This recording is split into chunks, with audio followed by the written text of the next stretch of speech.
Good morning, everybody. This week in Mad Science with Bobby, I decided to extend the experiment I did last week and show capillary action in a different way. Last week we did the walking water experiment with paper towel and coloring, and this week I decided to do the celery experiment. So what I did was I took 4 jars and filled them halfway and added a different color of dye to each one. I dropped in a piece of celery in each one, and I took it outside for a couple of hours. And when I brought it in, it was looking like something was happening. So the celery started to look like the coloring in the jar. You can see that it's come up the celery stalk.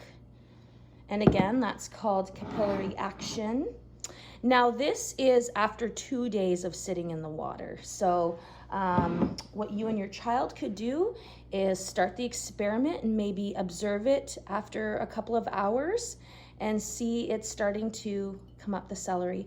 And if you look at the bottom, you can really see how the water is traveling up the celery. So what's happening in this activity is the color in the water is moving up the celery with the water because the water molecules attach to the coloring and bring it along. In nature, you'll see that the water moving into a plant brings with it nutrients from the soil. So that's how they grow.